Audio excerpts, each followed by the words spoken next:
Résoudre une équation. Trouver la valeur de x. Isoler.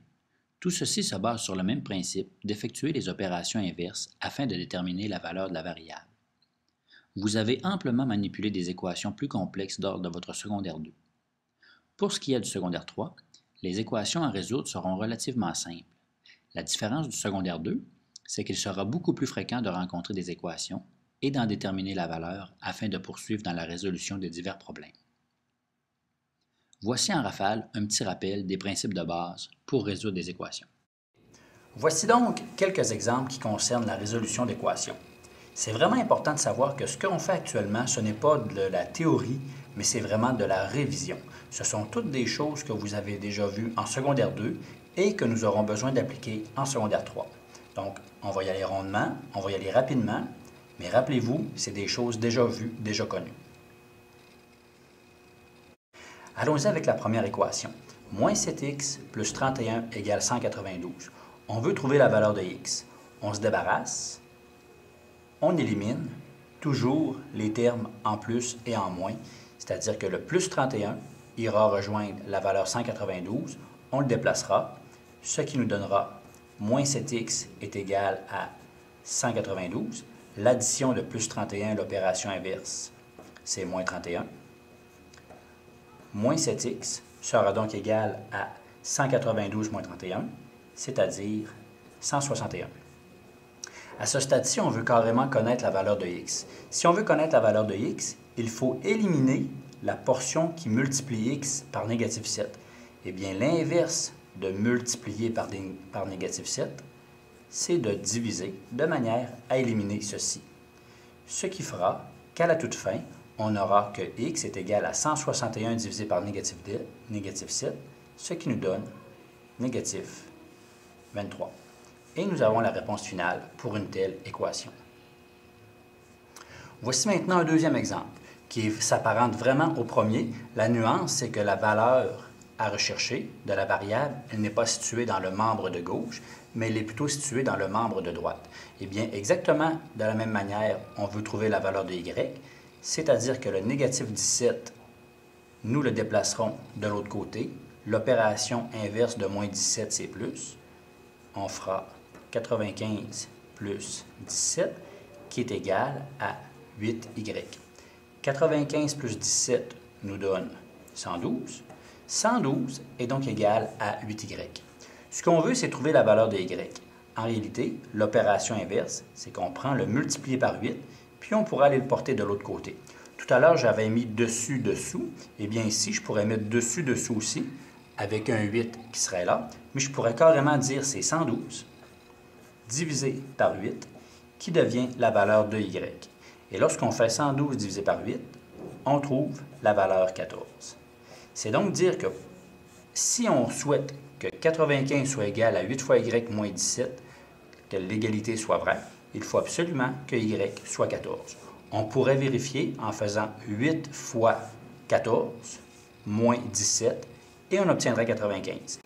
Ici, on pourrait vérifier en faisant négatif 7 fois négatif 23. Un négatif qui multiplie un négatif reviendra du positif. Donc, moins 7 fois moins 23, réponse plus 31, et on obtiendrait 192. C'est un moyen de se vérifier. Très simple, très facile. Vous aurez utilisé ceci régulièrement en secondaire 3 dans plusieurs problèmes variés, ici et là. Voici deux autres exemples qui possèdent certaines nuances. Nous avons 6h moins 3 sur 7 qui est égal à 9. Si on veut aller chercher la valeur de la variable, il faut éliminer tout ce qui ne concerne pas la variable h, c'est-à-dire le moins 3. Certaines personnes auraient tendance à prendre moins 3 et aller le porter l'autre bord en faisant l'opération inverse, mais il y a un divisé par 7 qui vient bloquer ce processus-ci. Il faut donc commencer par éliminer le divisé par 7. C'est-à-dire que notre équation, on la transforme lentement et le divisé deviendra multiplié par 7. On obtiendra une nouvelle équation comme étant 6h moins 3 qui sera égal à 9 fois 7, 63. Maintenant, nous revenons comme le premier exemple, c'est-à-dire qu'on veut la variable h. On effectue l'opération inverse. 6h sera égal à 63 plus 3. 6h sera égal à 66. On veut la valeur de h, on veut éliminer le multiplié par 6. h sera donc 66 divisé en 6. Et on terminera comme étant h égale à 11. Très simple. Quatrième exemple. Moins k plus 2 neuvièmes égale 5. J'ai placé une petite fraction afin qu'on sache que ça peut exister. Nous voulons trouver la valeur de k. Nous avons moins k. Le plus 2 neuvièmes devra aller de l'autre côté. Sera égal à 5 moins 2 neuvièmes. Opération inverse. Moins k est égal à 5 moins 2 neuvièmes. Si on veut pouvoir soustraire ces termes-là, les valeurs, bien, il faut savoir que c'est un peu comme si on travaillait avec des fractions. Nous avons 5 unièmes moins 2 neuvièmes. Il faut absolument mettre au même dénominateur si on veut pouvoir les fusionner ou les regrouper. Le même dénominateur entre 1 et 9 serait de mettre les deux termes sur 9. Pour le second, il est déjà en 2 neuvièmes, fois 9 en bas, fois 9 en haut, c'est-à-dire que 5 sur 1, c'est l'équivalent de 45 neuvièmes. Nous avons maintenant que négatif k est égal à 45 neuvièmes moins 2 neuvièmes. 45 moins 2, 43. 43 quoi? 43 neuvièmes. Nous avons presque la valeur de k. En réalité, lorsque nous terminons avec seulement un négatif devant la valeur de la variable, ce que nous devons faire, simplement, c'est de dire que la réponse 43 neuvièmes, nous allons déplacer le moins pour l'apporter de l'autre côté. En réalité, on divise par négatif 1 pour éliminer le moins, et de l'autre côté, on divise par négatif 1.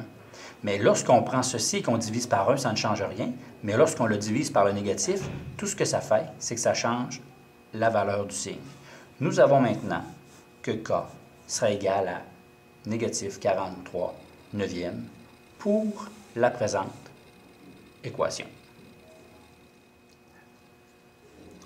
Poursuivons avec deux autres exemples. Nous avons x sur 7 qui est égal à 25 moins x sur 3. Nous avons un bloc sur 7 qui est égal à un bloc sur 3. Lorsque vous avez vraiment un bloc entier qui est équivalent à un autre bloc entier, pour résoudre quelque chose de la sorte, on va utiliser un principe qu'on connaît, c'est-à-dire le produit des extrêmes est égal au produit des moyens. C'est-à-dire que 3 ira multiplier x et 7 ira multiplier le membre de droite, le côté supérieur. 3 fois x, 3x, 7 qui ira multiplier en diagonale 25 moins x. Nous avons maintenant quelque chose de la sorte. 3x ne change pas. Nous avons 7 qui doit multiplier les deux membres, les deux termes. 7 fois 25, 7 fois x, qui nous donnera 175 moins 7x. Nous avions des fractions. Les fractions ont été éliminées. Nous avons une parenthèse. La parenthèse est éliminée. Et nous sommes maintenant avec une équation qui est somme toute assez simple. Le moins 7x, allons le regrouper avec le terme en 3x. Opération inverse de moins 7, c'est plus 7. Tout ceci est égal à 175. 3x avec 7x qui nous donne 10x. Nous avons 10x égale à 175. Ce qu'on veut, c'est la valeur de x. C'est donc dire que le 10 qui multiplie deviendra de l'autre côté un 10 qui divise et on divisera par 10 pour avoir la valeur de x comme étant à 17,5. Nous avons maintenant y sur 3 plus 12 égale à 7. Ce ne sont pas nécessairement des blocs entiers. C'est simplement y sur 3, c'est simplement une petite fraction. Nous allons aller chercher la valeur de y. Regroupons les termes constants entre eux. Nous aurons donc y sur 3 qui sera égal à 7 moins 12, l'opération inverse, ce qui nous donnera y sur 3 qui sera égal à 7 moins 12, négatif 5. Nous voulons y. Eh bien, tout à l'heure, nous avions 10x égale à 175. L'opération inverse de multiplier par 10, c'est de diviser par 10. Eh bien, ici, nous avons un divisé par 3 que nous devons aller porter de l'autre côté où nous devons effectuer l'opération inverse?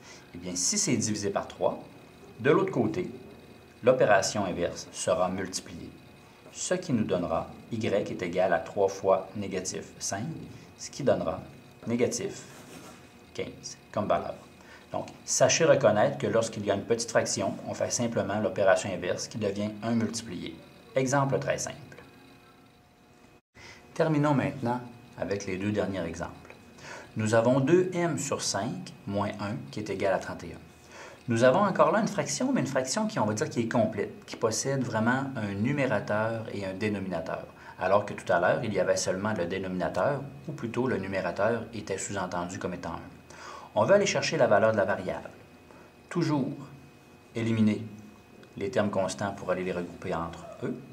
Nous avons 2m sur 5 qui est égal à 31 plus 1, l'opération inverse, ce qui nous donne 2m sur 5 qui est égal à 32.